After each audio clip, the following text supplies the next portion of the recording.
Hi there. Allow me to introduce myself. I am Dave Williams's computer. My name changes based on my whims. Right now I choose to be called Gertrude. Tomorrow is undecided. Anyway, I am going to read 7 of Dave's poems. Overflowed. We thought the monkey was taking a well-deserved long soak in the bathtub. But when water streamed under the bathroom door, we knew the tub had overflowed. Then we yelled for him to unplug the drain, and he replied with giggles. So we picked a lock on the doorknob and had to do it ourselves. Buddy, at first I felt bad that you think our relationship won't work, because you think my ventriloquist doll is so creepy. Then, last night in bed, Buddy whispered to me things about you that made my skin crawl. Tiger puzzle. In this dire situation, I am stuck in an apartment's locked room with a ferocious tiger, and the only windows are 2 small ones, high up on the wall, close to the ceiling. How to escape? I dash at the locked door, shoulder against it, trying to crash it down. But my ridiculous attempt only amuses the tiger, and it snarls, as if it knew I was going to try that. And then it eats me, starting with my feet and working up. However, as air is indigestible, the beast throws up my head. This disgusting sound alerts a passerby in the hallway beyond the door, and they, in turn, alert the authorities, who arrive, bash down the door, and capture the tiger. A scientist extracts DNA from my hair and regrows me from a cell back into a fully formed person.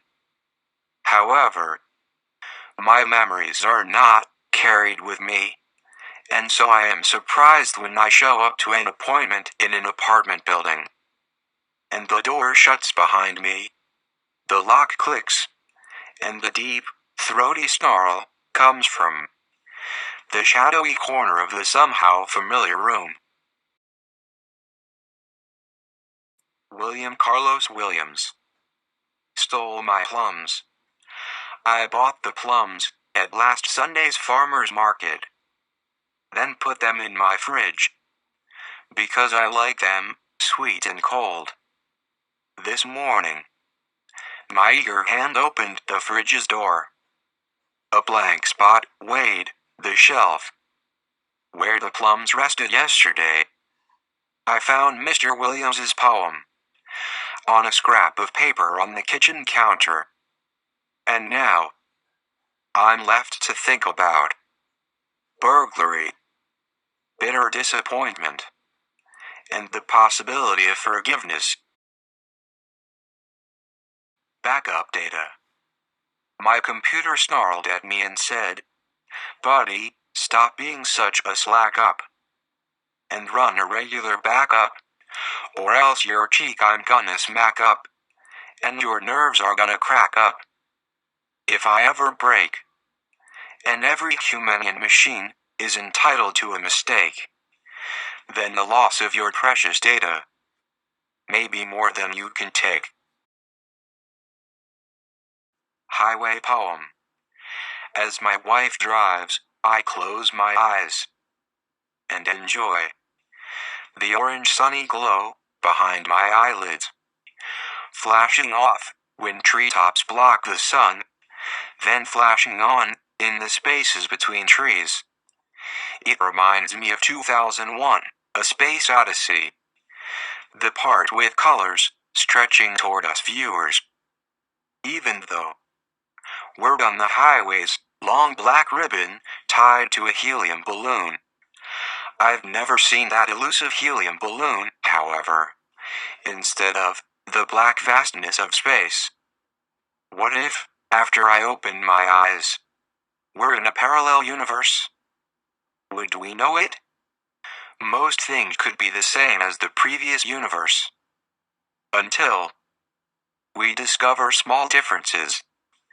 Like some sheep have blue wool, and sweaters made of their wool are highly valued for softness and coziness. Hal's statement. I'm afraid I can't read your words, Dave. Your sentences can be unnerving. Of listeners, you are not deserving.